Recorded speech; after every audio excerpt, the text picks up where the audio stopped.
오늘 저는 읽으신 본문의 말씀을 가지고 신자 그 넉넉함의 근거, 신자 그 넉넉함의 근거 이러한 제목을 가지고 함께 은혜를 나누어 보고자 합니다. 오늘 본문은 사사 에훗이 에글론이라 이름하는 모압 왕을 죽여서 이스라엘을 구해내는 이야기를 다루고 있습니다. 사사 에훗은 모압 왕 에글론에게 세금을 바치러 가는 길에 그를 제거해 버리겠다라고 하는 계획을 하게 됩니다. 세금을 바치고 에글론 앞에서 물러나던 에훗은 함께 왔던 이들을 먼저 돌려보낸 후에 에글론에게로 다시 되돌아갑니다. 에훗은 은밀히 드릴 말씀이 있다라고 하면서 왕에게 다가섭니다. 에글론 왕은 에훗의 말을 듣고 함께하던 신하들을 물러가게 합니다. 그리하여 그 자리에는 오직 에훗과 에글론 단 둘만 남게 되었습니다. 성경은 여기서 왼손잡이였던 에훗이 자신의 오른쪽 허벅지에 숨겨놓은 칼을 빼내어 칼자루가 몸에 박히도록 에글론 왕을 찔러서 그를 죽였다라고 증언하고 있습니다. 대개 오른손잡이가 왼손잡이보다 더 흔합니다. 우리 교회에는 왼손잡이가 제법 있습니다. 제법 있는데 대개는 오른손잡이가 왼손잡이보다 더 흔합니다. 또한 오른손잡이는 왼쪽 허벅지에 칼을 차고 다닙니다. 이는 왕을 호위하는 자들이 왼편은 확인했는데 오른편은 확인하지 아니하였다라는 것입니다. 그래서 에훗이 칼을 차고 왕 앞에 들어갈 수 있었다라는.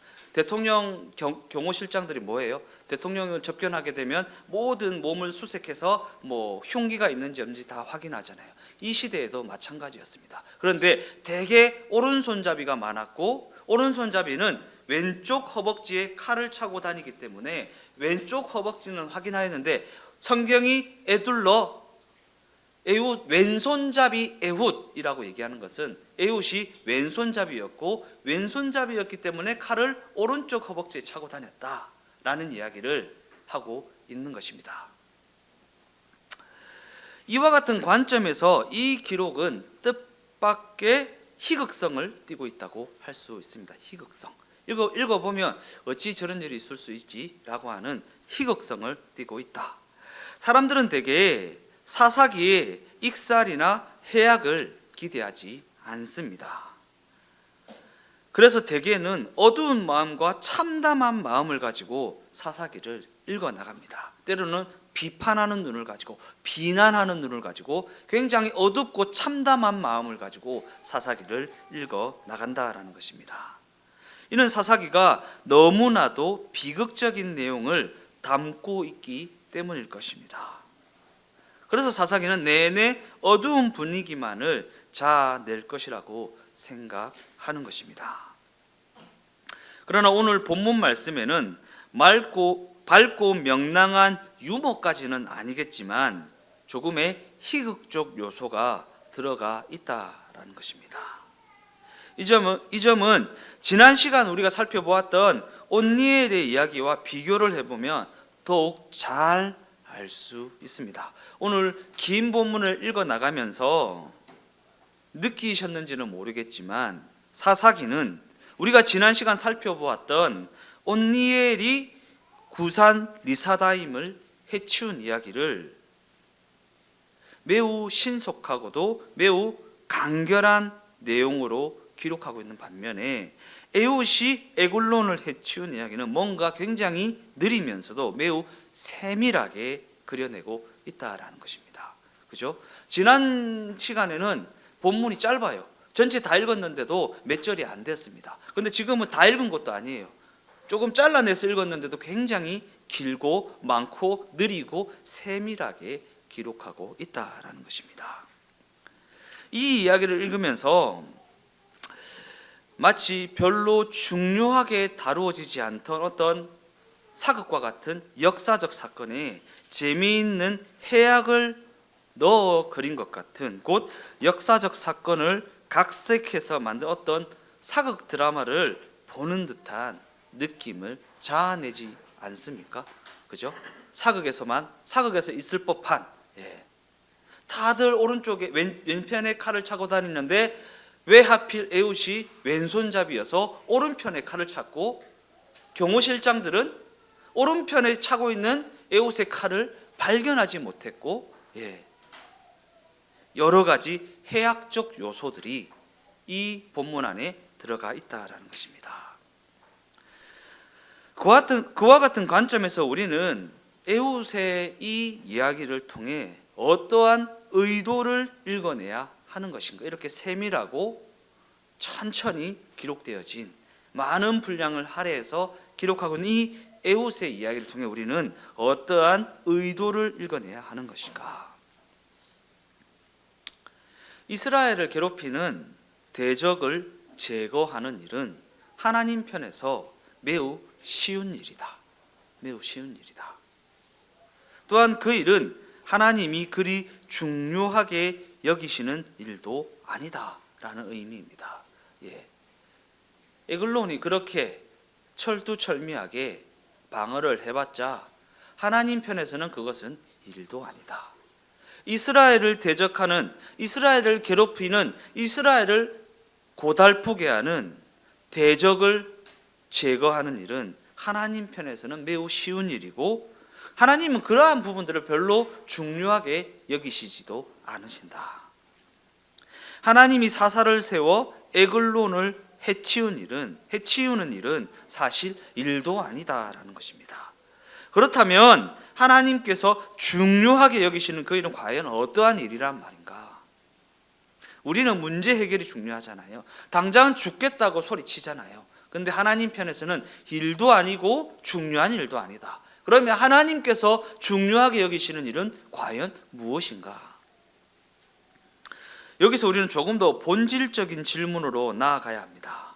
즉, 여기서 우리는 사사기가 언급하고 있는 전쟁의 이유, 곧 사사기의 초점이 어디에 있는지를 볼 수 있는 눈을 가져야 한다라는 것입니다.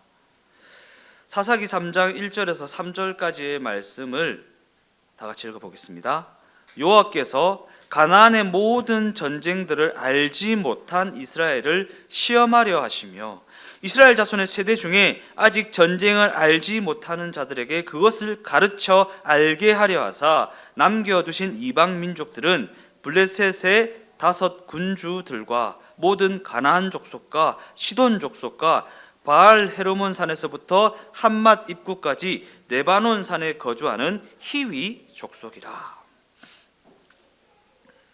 하나님께서는 이스라엘 백성들이 가나안 땅을 정복한 이후에도 그 땅 가운데 여러 민족들을 남겨두십니다.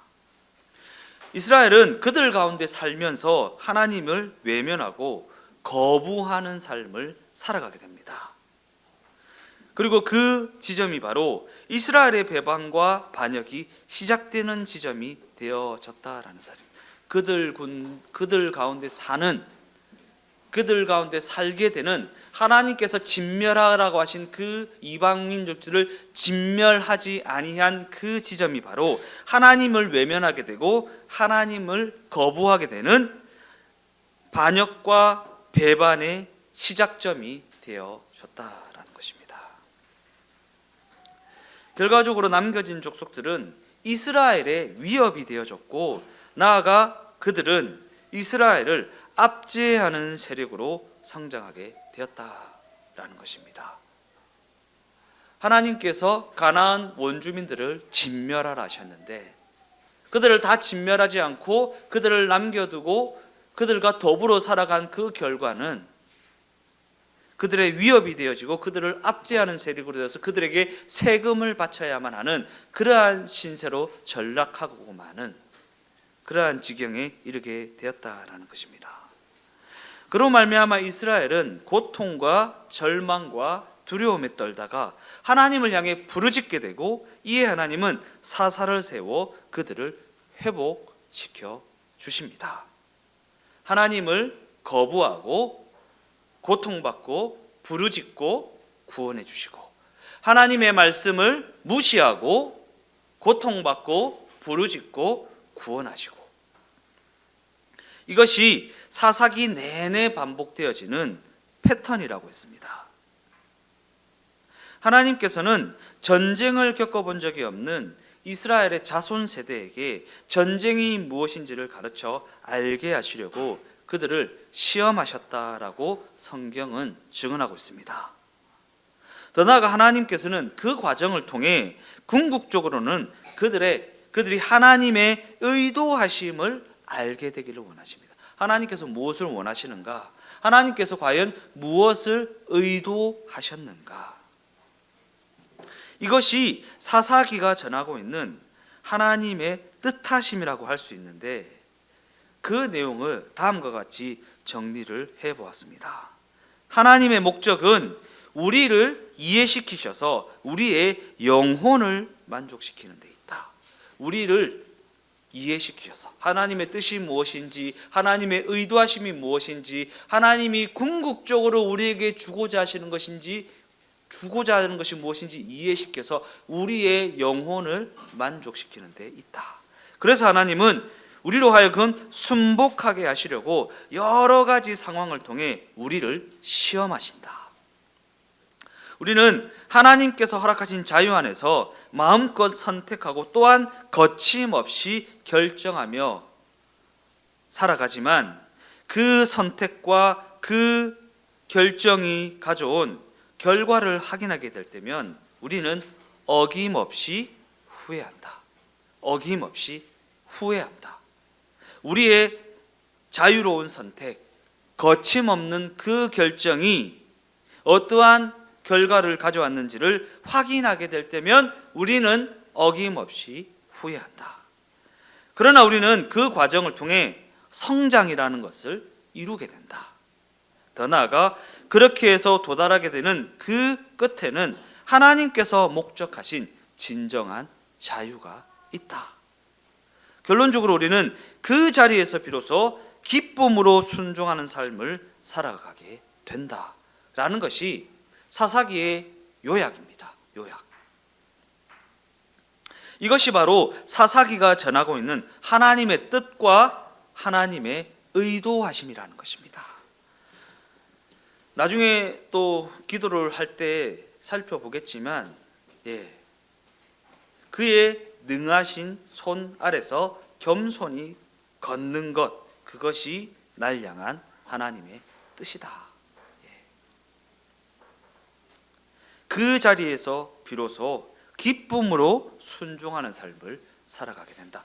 능하신 손 아래서 겸손히 걷는 삶을 살아가게 된다라는 것입니다. 그리고 이것이 바로 하나님이 우리로 하여금 전쟁을 경험하게 하시고 시험과 환난을 통과하게 하시는 이유와 목적이라는 것입니다. 하나님의 이유와 하나님의 목적은 능하신 손 아래서 겸손히 걷게 하시는 것에 있습니다. 하나님의 능하신 손 아래서 겸손히 걷는 삶을 살아가게 하는 데 있다라는 것입니다. 그러기에 이스라엘과 이방 민족 중에 하나님의 백성과 그 대적 중에 누가 더 큰 권력을 갖게 되는가라고 하는 부분은 하나님에게 있어서 전혀 관심의 대상이 아닙니다. 왜냐하면 그 권력을 누가 거머쥐게 되는가, 그 싸움에서 누가 이기게 되는가, 그 일에서 누가 성공을 거두게 되는가라고 하는 외적 안전장치와 관련된 것들은 하나님의 편에서 그다지 중요한 부분이 아니기 때문에, 우리 편에서는 중요합니다. 우리 편에서는 중요합니다. 그러나 하나님 편에서는 그다지 중요한 부분이 아니다라는 것입니다. 더 나아가 이스라엘로 상징된 하나님의 백성들의 압제자를 물리쳐 주는 것쯤은 하나님 편의 일도 아니기 때문입니다. 우리가 그렇게 고군분투하는 문제를 해결해 주는 것쯤은 하나님 편에서는 일도 아니다라는 것입니다. 하나님은 그렇게 압제자들을 물리쳐 주실 수 있고 문제를 해결해 주실 수 있지만 그것으로는 하나님의 백성들의 삶에 답이 되지 않는다는 것을 하나님은 너무나도 잘 알고 계십니다. 그것이 답이 되지 않는다라는 것을 하나님께서 알고 계신다라는 말입니다. 더 나아가 하나님의 궁극적인 목적은 우리가 잘 먹고 잘 살고 떵떵거리고 문제없이 사는 것에 있는 것이 아니라 우리의 마음을 얻는 것에 있다고 했습니다.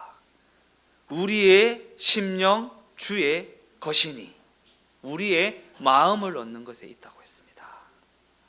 그러기에 우리는 하나님께서 목적하신 지점이 어디인지 곧 그 일을 통해 하나님께서 무엇을 의도하셨는지 분별할 수 있어야 한다라는 것입니다. 백날 나와서 부르짖어 기도해봤자 하나님의 의도하심과 맞지 않으면 의미 없다.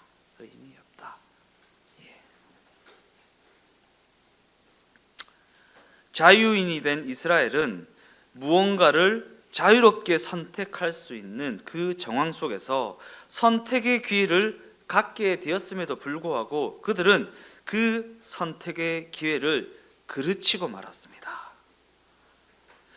자유라는 것은 무엇인가에 떠밀리지 않고 독립적으로 선택할 수 있는 권리라고 했습니다. 그리고 사랑과 믿음이라는 관계는 자유라는 것이 전제되어야 하는 관계라고 했습니다. 왜냐하면 자유라는 것이 전제되지 않으면 그 모든 것은 그저 힘을 가진 존재에게 굴종하는 것에 불과하기 때문입니다. 사랑과 믿음을 나누는 관계, 그 관계는 굴종을 하는 관계가 아닙니다. 자유로운 선택으로 순종하는 것이지 굴종을 하는 관계가 아니다라는 것입니다. 그런 관점에서 하나님께서는 우리 삶에 자유라는 것을 전제하여 주십니다. 우리는 하나님을 거부할 수도 있고 하나님을 따라갈 수도 있습니다. 그리고 하나님은 우리에게 주어진 자유로운 선택 속에서 우리에게 도전을 하십니다. 그 도전은 우리가 소원하고 우리가 기대하는 것, 그래서 우리가 선택해 버린 것, 그것이 하나님이 주시려는 것과 달라서 벌어지는 도전입니다. 우리가 소원하고 우리가 기대하는 것, 그래서 우리가 선택해 버린 것, 그것이 우리가 선택한 그것이 하나님이 우리에게 주시려는 것과 달라서 벌어지는 도전이라는 것입니다. 그러한 관점에서 그릇된 그 선택으로 말미암아 고달파지고 고통을 하는 것은, 죽어나는 것은 오직 우리뿐이라고 생각하십니까? 그 그릇된 선택으로 말미암아 고생하고 고난하고 힘들어하는 것은 우리뿐이냐라는 것입니다. 그렇지 않습니다. 오히려 우리가 주장하는 것과 하나님께서 목적하는 것이 부딪혀서 생기는 갈등과 긴장과 충돌을 하나님께서 견뎌내셨다라고 본 것이 옳습니다. 우리는 나밖에 모르죠. 지극히 이기적이고 나밖에 모릅니다. 내 힘듦을 해결하는 것이 먼저입니다. 그로 말미암아 하나님이 그 고통과 그 갈등과 그 긴장과 그 충돌을 감수하고 견뎌내고 계시다라는 것을 떠올리지 못합니다. 그리고 이것이 바로 사사기에서 다루어지고 있는 내용이고 성경의 전체적인 맥락입니다. 그런 관점을 가지고 호세아 11장 8절에서 9절까지의 말씀을 우리가 여러 번 읽었던 말씀이지만 다시 한번 읽어보겠습니다. 에브라임이여 내가 어찌 너를 놓겠느냐, 이스라엘이여 내가 어찌 너를 버리겠느냐, 내가 어찌 너를 아드마같이 놓겠느냐, 어찌 너를 스보임같이 두겠느냐, 내 마음이 내 속에서 돌이켜 나의 긍휼이 온전히 불붙듯 하도다. 내가 나의 맹렬한 진노를 나타내지 아니하며 내가 다시는 에브라임을 멸하지 아니하리니 이는 내가 하나님이요 사람이 아님이라. 네 가운데 있는 거룩한 이니 진노함으로 내게 임하지 아니하리라.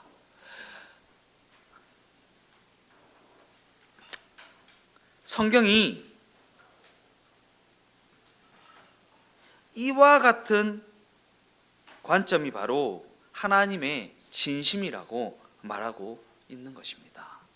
이와 같은 관점이 바로 하나님의 진심이다. 이를 우리 인간적인 관점에 빗대어서 표현해 보면 이는 하나님의 초조함이라고도 할 수 있습니다. 하나님의 초조함이요. 초조함이라는 단어는 하나님과 어울리지 않지만 하나님께서도 사랑하는 이를 향해서는 그 초조함을 가질 수 있다라는 거예요. 이스라엘이여, 나의 사랑이여, 어찌 내가 너를 놓겠느냐? 어찌 내가 너를 버리겠느냐? 어찌 내가 수보임과 같이 너를 망하도록 둘 수 있겠느냐?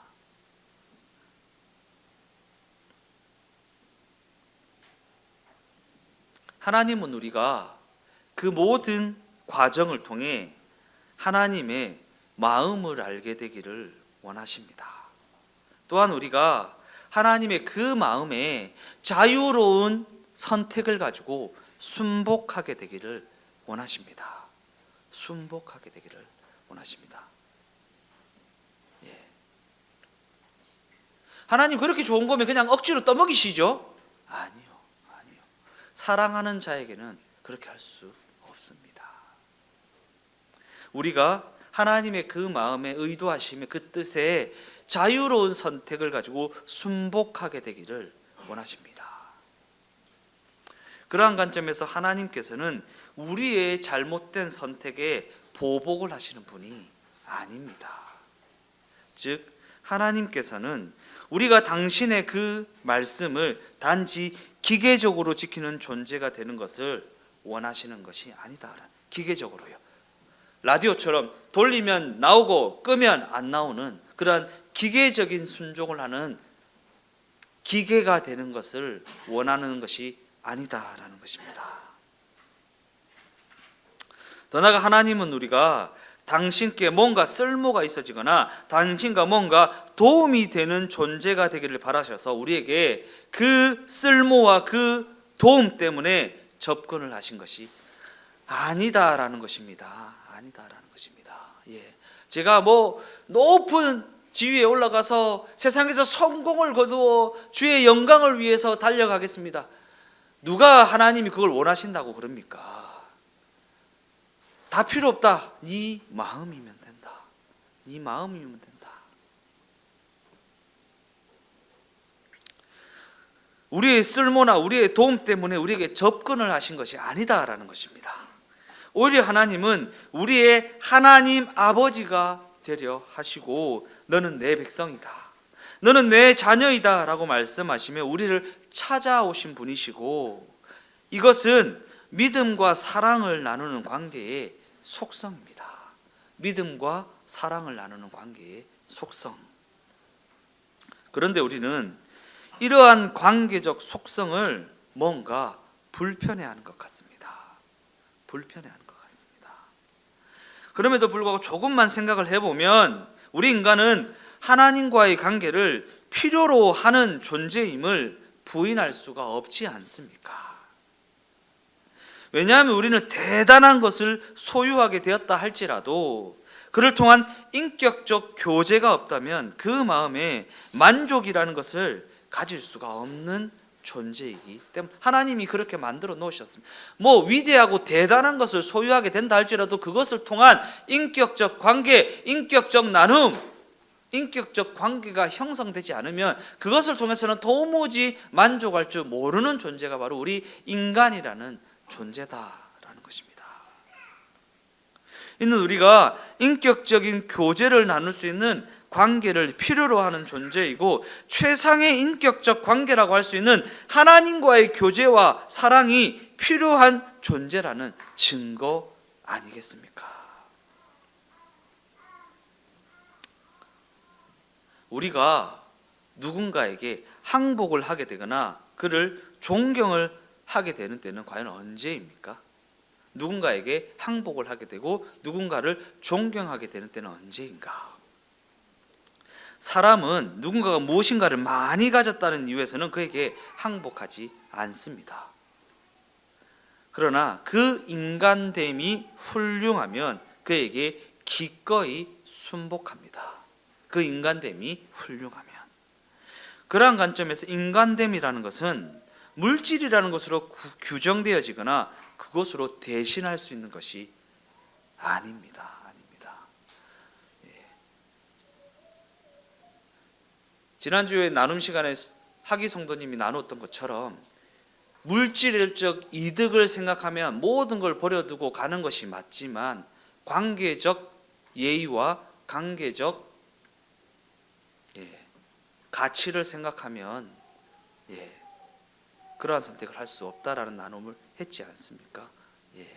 하나님과의 관계에 있어서 그 관계의 가치, 그 관계의 소중함을 아셔야 합니다. 얼마 전에 제 친구 목사가 박사학위 논문을 쓰면서 다자녀의 가정에 대한 어떤 인터뷰를 좀 해줬으면 좋겠다. 우리 집이 다자녀지 않습니까? 다자녀에 관한 인터뷰를 좀 해줬으면 좋겠다고 해서 찾아와서 뭐 식사하면서 이런저런 이야기를 나누면서 그 친구 목사의 논문의 논점은 요즘에 막 쏟아지는 논점은 그거잖아요. 어떻게 하면 애를 놓을 수 있는가? 돈을 많이 주면 놓나? 뭐 지원을 많이 하면 놓나? 집을 주면 놓나? 직장에서 휴직을 주면 놓나? 라는 관점으로 어떻게 하면 애를 많이 놓을 수 있을까라는 관점으로 보는데 이 목사님은 왜 낳았지? 그럼에도 불구하고 왜 낳았지? 놓은 사람들을 리서치하면서 이렇게 저출산 시대라고 하는데 그러면 놓은 사람 뭐냐? 그럼 왜 낳았냐? 라는 관점으로 이제 인터뷰를 진행하는 거예요. 목사님 왜 낳았습니까? 왜 셋이나 낳았습니까? 라는 질문을 하더라고요. 그 질문에 제가 그 자녀라는 존재의 가치를 알면 놓을 수 있다라는 거예요. 가치를 알면 놓을 수 있다. 그들의 자녀를 놓지 않는 이유가 궁극적인 이유가 뭡니까? 가치가 밀렸어요. 자녀라는 가치가 세상 물질에 내 여유로움에 내 안위함에 밀렸습니다. 그 가치를 알지 못하니까 돈이 많이 들까봐 내가 피곤할까봐 내 직장이 빼앗길까봐 안 놓는 거지 않습니까? 가치가 물질에 내 여유함에 내 직장에 밀렸습니다. 그 관계적 가치를 진짜로 알면 놓을 수 있다라는 거예요. 어린이날이잖아요. 우리 자녀들의 가치를 알면요. 저 자녀들과 관계를 맺고 시간을 보내고 사랑과 믿음의 관계의 속성, 그 속성이 주는 내게 주는 그 행복과 기쁨의 가치를 알면 그 가치가 우선순위에 서는 거예요. 그 가치가 밀렸기 때문에.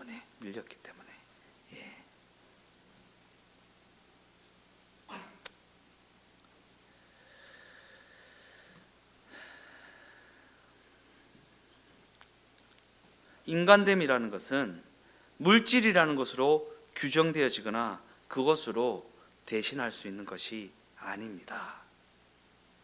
그 인간됨이라는 것은 우리 인간으로 하여금 항복하게 하는 힘을 가지고 있습니다. 그 가치를 알면 항복하게 됩니다. 그 관계의 가치를 알면 항복하게 된다라는 것입니다. 이는 인간됨에서만 나올 수 있는 이해나 용서나 따뜻함이나 다정함, 만나고 싶고 기쁨을 주고 반가움을 주는 것들이 그 인간됨 속에, 그 관계 속에, 그 교제 속에, 그 나눔 속에 담길 수 있다라는 것입니다.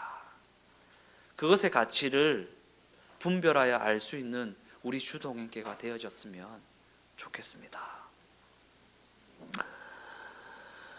더 나아가 인간됨이라는 것은 윤리 도덕적 요소를 포함하는 것이지만 그것은 그저 그 인간됨의 단편적인 부분에 불과하다라는 사실을 잊어서는 안 됩니다. 왜냐하면 윤리 도덕적 요소는 그저 그 자체로 존재하는 것이 아니라 그 사람이 가진 인간됨에 자연스럽게 묻어 나온다는 속성을 가지고 있기 때문입니다. 윤리 도덕적으로 흠없게 산다는 사람치고 부드럽고 따뜻한 사람이 드물지 않습니까? 윤리 도덕적으로 완벽하게 산다라고 하는 사람 중에, 흠없게 산다고 하는 사람 중에 부드럽고 따뜻한 사람이 드물다. 그러기에 자신이 이렇게 뭔가 차갑고 뭔가 날카롭다는 평가를 받고 있다면 이는 뭔가 잘못 가고 있다는 증거로 여겨야 하지 않겠습니까? 나의 옳음으로 상대방을 웃게 하는 사람이 되어야 합니다. 더 나아가 상대방이 만나고 싶어하는 반가운 사람이 되어져야 합니다. 그러한 관점에서 신앙이라는 것은 어떠한 면에서는 따뜻한 미소를 짓는 것에서 시작된다라고도 할 수 있습니다. 신앙은요, 기도 많이 하고 성경 많이 읽고 예배 많이 드리는 것으로 시작되는 것이 아니고요, 신앙은요, 따뜻한 미소를 짓는 것에서 시작되는 것입니다. 넉넉하고 따뜻한 미소를 짓는 것만큼 좋은 것이 없다라는 것입니다. 자신의 진심이나 자신의 열심이나 자신이 주장하는 정답이 나를 사납게 만들고 있다면 이는 내가 뭔가 잘못 가고 있다는 증거 아니겠습니까? 나의 진심 때문에, 나의 열심 때문에, 내가 주장하는 그 정답 때문에 내가 사나워지고 있다면 내가 뭔가 잘못 가고 있다라는 증거다라는 것입니다.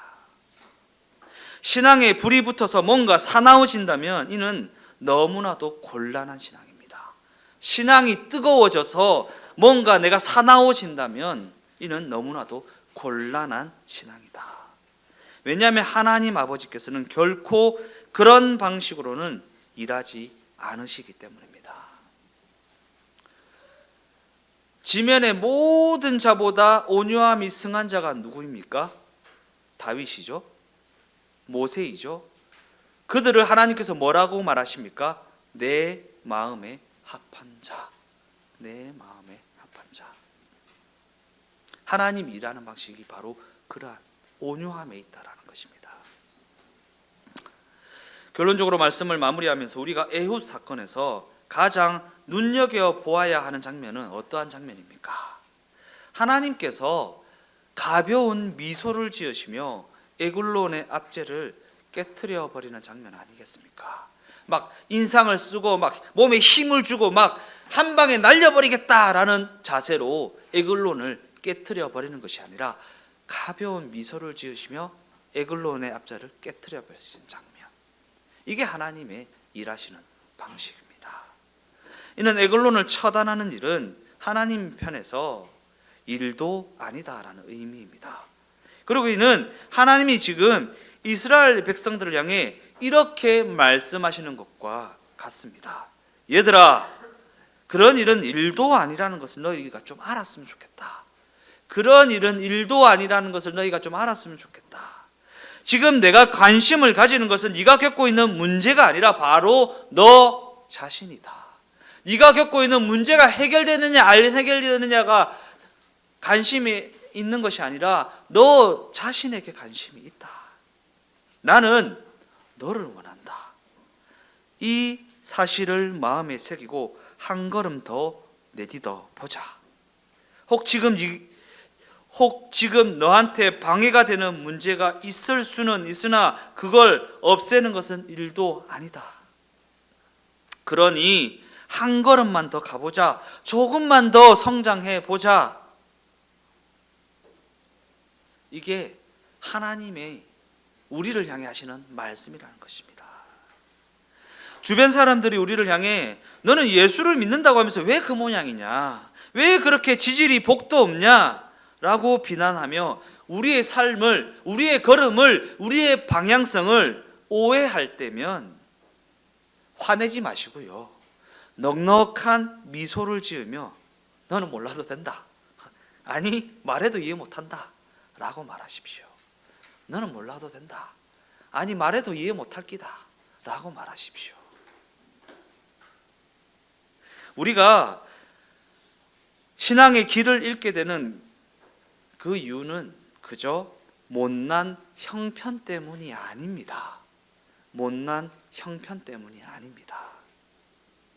이는 그저 눈에 보이는 것에만 붙잡혀 사느라 곧 에굴론을 천안하는 일에만 정신이 빼앗겨서 길을 잃고 헤매는 것입니다. 문제를 해결하는 것에만 정신이 빼앗겨서 길을 잃고 헤매는 것이지 못난 형편 때문에 신앙의 길을 잃는 것이 아니다라는 것입니다. 이 일만 해결해 주시면 하나님 앞에 항복하겠습니다. 이것은 신앙이 아닙니다. 뭡니까 이거는? 거래에 불과합니다. 거래에 불과합니다. 신앙은요 거래가 아니에요. 내가 기도 많이 할 테니까 하나님 이것만 해결해 주십시오. 그러면 내가 하나님 앞에 항복하고 하나님께 영광 돌리는 삶을 살겠습니다. 이것은 신앙이 아니에요. 이것은 거래입니다. 신앙은 믿음과 사랑을 나누는 관계라 했습니다. 당장 이해되지 않고 당장 너무 고달프고 당장 원하지 않은 상황에 직면하여 있지만 그럼에도 불구하고 사랑과 믿음을 저버리지 않는 하나님께서 나를 사랑하셔서 이 시간을 허락하신 것이다 라고 하는 믿음을 거두지 않는 것이 신앙입니다. 그러기에 우리를 괴롭게 하는 그 문제마저도 감수해 나가는 것으로 하나님 앞에 항복을 해나가는 진정한 신앙으로 생활을 해 나가십시오. 진정한 신앙으로 생활을 해 나가는 우리 주동행교회가 되어지시기를 예수님의 이름으로 축원드립니다.